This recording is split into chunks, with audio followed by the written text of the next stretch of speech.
This short discussion on irrigation sector, 22 మంది speakers మాట్లాడారు.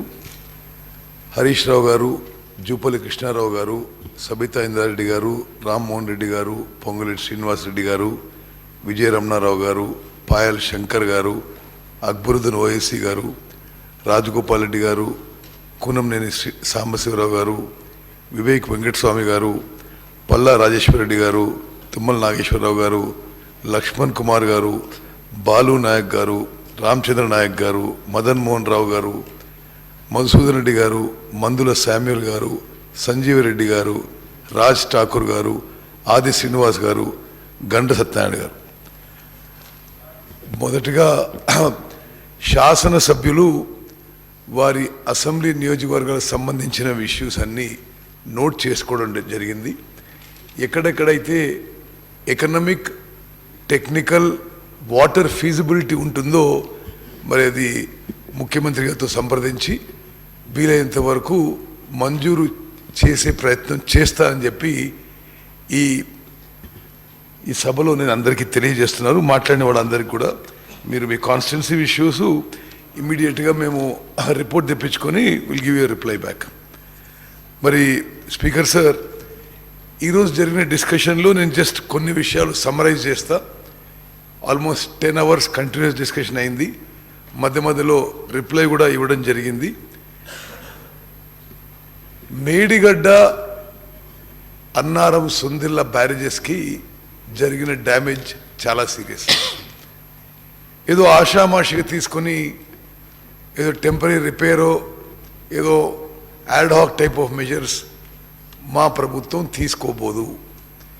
మేము ఒక పాలసీ డెసిషన్గా ఈ విషయంలో నేషనల్ డ్యామ్ సేఫ్టీ అథారిటీకి మొత్తం ఇష్యూ అప్పచెప్పి వాళ్ళని ఇమీడియట్గా ఒక వార్ ఫుటింగ్లో ఇన్వెస్టిగేషన్ ఎంక్వైరీ చేసి మరి ఏం డ్యామేజ్ ఉంది, ఎట్లా రిపేర్ చేయాలి, what is the way forward అనే విషయంలో వారి నుంచి రిపోర్ట్ ఇచ్చినాక తదుపరి చర్యలు తీసుకుంటాం. అదేవిధంగా తప్పనిసరిగా మీరు అందరూ చెప్పిన విషయాలు దృష్టిలో పెట్టుకొని ఏ విధంగా కాళేశ్వరం ప్రాజెక్టు మాకెన్ని ఆ మొత్తం ప్రాజెక్ట్ మీద మాకెన్ని అనుమానాలు, అపోహలున్నా ఈ బ్యారేజెస్ తిరిగి లైన్లో తీసుకొని రిపేర్ చేయించి ఏ విధంగా తిరిగి మరి ప్రాజెక్ట్ మొత్తం కూడా మరి రైతులకు ఉపయోగపడే విధంగా చేయాలనో ఒక కన్స్ట్రక్టివ్, పాజిటివ్ యాటిట్యూడ్తో ముందుకు పోతామని చెప్పి కూడా నేను మనవి చేస్తున్నాను. అదేవిధంగా కృష్ణా నదిపై జరిగిన చర్చ విషయంలో ముందు చెప్పినట్టుగా అక్టోబర్లో కొత్త టర్మ్స్ ఆఫ్ రెఫరెన్స్ వచ్చినాయి. మన ప్రభుత్వం తెలంగాణలో పరివాహక ప్రాంతానికి అనుగుణంగా కృష్ణా నీటి కేటాయింపులు జరగాలని, మరి తెలంగాణ రాష్ట్రానికి కృష్ణా నదీ జలాల్లో న్యాయం జరిగే విధంగా మా ప్రభుత్వం పోరాటం చేస్తుందని చెప్పి నేను మనవి చేస్తున్నాను. అదేవిధంగా ప్రాణహిత చేవల విషయంలో it is our considered opinion that Pranahita చేవలైనా సరే, మరి పాలమూరు రంగారెడ్డికి ముందున్న వర్షం అయినా సరే, అదేవిధంగా ఖమ్మం జిల్లాలో రాజీవ్ సాగర్, ఇందిరాసాగర్ ప్రాజెక్ట్ అయినా సరే, గత ప్రభుత్వం అంతకుముందున్న కాంగ్రెస్ ప్రభుత్వంకి పేరు రావద్దు, మాదే మార్క్ ఉండాలి, అదేవిధంగా ఏం మతలబు ఉందో ఏమో కానీ మరి ప్రాజెక్ట్ కాస్ట్లు కూడా అనేక రెట్లు పెంచేసి ఆ ప్రాజెక్టుల ఒరిజినల్ డిజైన్ని మార్చి చేసే విధానం ఏదో ఉందో అది రాష్ట్రానికి నష్టం జరిగిందని మా ప్రభుత్వం ఒపీనియన్ని మనం చేస్తున్నాను. ఉదాహరణకి ప్రాణహిత చేవళ్ళకి ఇప్పుడు ముఖ్యమంత్రి గారు మీరేసిన ఇంజనీర్స్ కమిటీ రిపోర్ట్ సుదీర్ఘంగా చర్చించారు. చాలా స్పష్టంగా 152 కాకుంటే 151 ఏదో విధంగా పక్క రాష్ట్రాన్ని ఒప్పించి అదే ప్రాజెక్టుతో ముందుకు పోయి ఉంటే 40,000 కోట్లలో అయిపోయేది, తెలంగాణ రాష్ట్రానికి మేలు జరిగేది. మీరు తీసుకున్న కాళేశ్వరం ప్రాజెక్టుపై నిర్ణయం ఇది తప్పుడు నిర్ణయంగా మేము భావిస్తున్నాం. అదేవిధంగా స్పీకర్ సార్ ఒకటి ఏం చూసానంటే మరి ప్రతిపక్ష సభ్యులు మాట్లాడినప్పుడు సిఏజీ ఇట్లా అన్నదంటే అసలు సిఏజీ పనికిరాదంటారు, ఎన్డీఎస్ఏ ఇట్లా అన్నదంటే అసలు ఎన్డీఎస్ఏ పనికిరాదంటారు, డ్యామేజ్ అయింది ఆ ప్రాజెక్ట్ కంటే అసలు గతంలో ఈ డ్యామ్కి డ్యామేజ్ అయిందంటారు, కాస్ట్ ఓవర్ రన్ అయిందంటే దానికి కాస్ట్ ఓవర్ రన్ కాలేదంటారు, టైం ఓవర్ రన్ అయిందంటే దానికి టైం ఓవర్ రన్ కాదంటారు. మరి స్పీకర్ సార్ మీ ద్వారా మేమేమన్నా చేస్తుంటే CAG has the highest level sanctity in the country. దేశంలో ఉన్న పార్లమెంటరీ ఇన్స్టిట్యూషన్స్లో పార్లమెంటరీ డెమోక్రసీ భారతదేశంలో నిలబడ్డది అంటే కొంత సిఏజీ కూడా దానికి అంత రోల్ ఉందని చెప్పి నేను మనం చేస్తున్నా. ఆషామాషిగా మీరు అది ఆ రిపోర్ట్ తీసుకోవద్దు, ఎవరేమన్నా ఇట్ ఇస్ నాట్ వ్యాలిడ్. ఇప్పుడు ఈరోజు సిఏజీ కాళేశ్వరం ప్రాజెక్ట్ పై స్పీకర్ సార్ పర్ఫెక్ట్గా అనాలిసిస్ చేసింది. అసలు ఏంది, ముందు కాస్ట్ ఎంత, తర్వాత కాస్ట్ ఎంత, కాస్ట్ బెనిఫిట్ కాస్ట్ రేషియో ఎంత, మరి డెట్ బర్డన్ ఎంత, పవర్ కాస్ట్ ఎంత. సిఏజీ రిపోర్టు మేము పరిగణలోకి తీసుకుంటాం. ఉదాహరణగా వాళ్ళు చెప్పిండ్రు, మొత్తం రాష్ట్రంలో ఉన్న పవర్ కన్సంప్షన్ కంటే కాళేశ్వరం ప్రాజెక్టు నడిచినప్పుడు అది ఆ పంపులను నడిపినప్పుడు రాష్ట్రంలో పవర్ కన్సంప్షన్ కంటే ఎక్కువ ఉంటుంది. పవర్ కన్సంప్షన్ 10,000 కోట్ల ఖర్చు ఉంటుందని, బెనిఫిట్ కాస్ట్ రేషియో రూపాయి ఖర్చు పెడితే రిటర్న్ 50 పైసలు వస్తుంది. మరి ఇవన్నీ చాలా కీలక అంశాలు. మీరంత ఈజీగా కొట్టిపారడం రైట్ అని చెప్పి నేను మనం చేస్తాను. అదేవిధంగా నేషనల్ డ్యామ్ సేఫ్టీ అథారిటీ ప్రత్యేకంగా పార్లమెంట్లో ఒక చట్టం ద్వారా వచ్చిన కాన్స్టిట్యూషనల్ బాడీ, వాళ్లే ఈ విషయంలో నైపుణ్యం ఉందని చెప్పి మేము భావించి ఈ 3 బ్యారేజీ విషయంలో వారికి అప్పచెప్పడం జరుగుతుంది. మరి అదేవిధంగా కాస్ట్ ఓవర్ రన్ కూడా ఈ రాష్ట్రం ఈరోజు సీరియస్ ఫైనాన్షియల్ క్రైసిస్లో ఉందంటే ఇరిగేషన్ సెక్టర్లో అడ్డగోలుగా తీసుకున్న లోన్స్, హై కాస్ట్ లోన్స్, మరి ఇది రాష్ట్ర ఆర్థిక పరిస్థితికి తీవ్ర నష్టం జరిగిందని చెప్పి మనం చేస్తాను. ముఖ్యమంత్రి గారు, నేను కేంద్రంలో ఫైనాన్స్ మినిస్టర్ నిర్మలా సీతారామన్ గారు కలిసి గత ప్రభుత్వం లక్షల కోట్లలో high cost short term loans తీసుకున్నారు.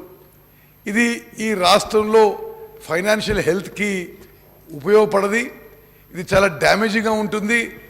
మీ సహాయంతో ఈ లోన్ స్వాపింగ్ చేసి లో కాస్ట్ లాంగ్ టర్మ్ లోన్కి కన్వర్ట్ చేయమని చెప్పి రిక్వెస్ట్ చేస్తే మరి central finance minister Nirmala Sitharaman గారు ఒప్పుకున్న విషయం కూడా నేను మనం చేస్తున్నాను. అదేవిధంగా మేము కేంద్ర మంత్రి షెకావత్ గారిని కలిసినాం. పాలమూరు రంగారెడ్డికి నీటి కేటాయింపుల విషయంలో వారికి రిప్రజెంట్ చేసినాం. మరి మీరు చెప్పినట్టుగా ఆ ఫస్ట్ ఫేజ్లో మైనర్ ఇరిగేషన్ కింద ఆ వాటా మార్చి 45 టీఎంసీలు వెంటనే కేటాయిస్తామని చెప్పి మరి ముఖ్యమంత్రి గారికి, నాకు సెంట్రల్ వాటర్ రిసోర్సెస్ మినిస్టర్ హామీ ఇవ్వడం జరిగింది. ఫస్ట్ ఫేజ్గా 45 టీఎంసీ, మళ్ళీ సెకండ్ ఫేజ్గా 45 టీఎంసీ ఇస్తామని చెప్పడం జరిగింది. అదేవిధంగా మేము పాలమూరు రంగారెడ్డి లిఫ్ట్ ఇరిగేషన్ స్కీమ్కి నేషనల్ ప్రాజెక్ట్ ఇచ్చి దానికి అనుగుణంగా ఏ విధంగా అయితే ఆంధ్రాలో పోలవరంకి ఇస్తున్నారో మీ తెలంగాణలో పాలమూరు రంగారెడ్డికి ఫండింగ్ ఇవ్వమని కోరితే కేంద్ర మంత్రి గారు వారు చెప్పిన జవాబు ఏంటంటే, గత 8-9 ఏళ్ళలో భారతదేశంలో నేషనల్ ప్రాజెక్ట్ స్టేటస్ ఎవరికి ఏ విషయంలో ఇవ్వలేదు. అయినా సరే మేము ఎక్స్ప్లెయిన్ చేసినాం. మరి డ్రౌట్ పోన్ డిస్ట్రిక్ట్, మరి మైగ్రెంట్ లేబర్ ఉంటామని ఎక్స్ప్లెయిన్ చేసిన తర్వాత 60% ఫండింగు మరి ఏఐబిపి పిఎంకేఎస్వై స్కీమ్ కింద పాలమూరు రంగారెడ్డికి మరి ఫండింగ్ చేస్తామని చెప్పి షెకావత్ గారు హామీ ఇచ్చిన విషయం కూడా నేను మీకు మనవి చేస్తాను. అదేవిధంగా సాంబశివరావు గారు మీరు చెప్పిన విషయం ఐడిసి లిఫ్ట్స్ విషయము, ఇది నాకు కూడా చాలా ఇంట్రెస్ట్ ఉన్న సబ్జెక్టు. మా దగ్గర కూడా చాలా ఐడిసి లిఫ్ట్స్ ఉన్నాయి. ఇప్పుడు ఈ ఫార్మర్స్ కమిటీస్తో ఇవి సరిగ్గా నడవడం లేదు. ప్రతిసారి ప్రభుత్వం కొంత ఖర్చు పెట్టి కొంత దాన్ని బాగు చేస్తే మరి గ్రామీణ ప్రాంతంలో ఉన్న రాజకీయం కానీ ఇతరు కానీ ఆ ఫార్మర్స్ కమిటీస్ నడపడం లేదు అవి సరిగ్గా. ఇప్పుడు అది ప్రాబ్లం అవుతుందని చెప్పి నేను మా డిపార్ట్మెంట్కి ఇది ఏదో ఒక సిస్టమేటిక్ అప్రోచ్ ఉండాలని చెప్పి కొన్ని చేంజెస్ తీసుకొని నేను మీ దగ్గరికి మళ్ళీ మిమ్మల్ని పిలిపించి డిస్కస్ చేసి అది ముందుకు పోదామని చెప్పి మనం చేస్తున్నాను. అదేవిధంగా ఈ సభ ద్వారా యావత్ తెలంగాణ ప్రజానీకానికి చాలా స్పష్టంగా చెప్తున్నాము, నాగార్జున సాగర్ శ్రీశైలం ప్రాజెక్టు ఈ ప్రభుత్వం కేఆర్ఎంబికి హ్యాండ్ ఓవర్ చేసే ఇంటెన్షన్ లేదు అని చెప్పి నేను ముగించుకుంటున్నాను. ధన్యవాదాలు. అధ్యక్ష ఒకటి నిమిషం. మరి శ్రీశైలం లెఫ్ట్ బ్యాంక్ కెనాల్ టనలు, అదేవిధంగా డిండి లిఫ్టిగేషన్ స్కీమ్తో సహా రాష్ట్రంలో మేము ఫాస్ట్ ట్రాక్లో తీసుకునే ప్రాజెక్ట్స్ ఒకసారి చదివి వినిపిస్తాను. నేను పొద్దున చెప్పిన కానీ సమ్ ఎమ్మెల్యేస్ రిక్వెస్టెడ్ మీ.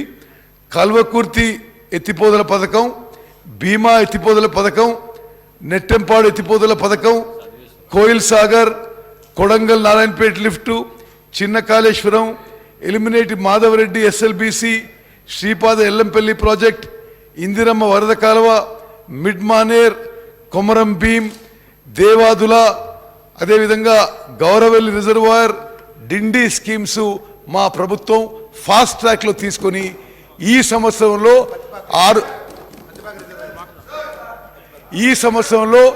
7 లక్షల ఎకరాలు కొత్త ఆయకట్టు తీసుకొచ్చే ఆలోచనతో ముందుకు పోతున్నామని చెప్పి మనం చేస్తున్నాను. ధన్యవాదాలు.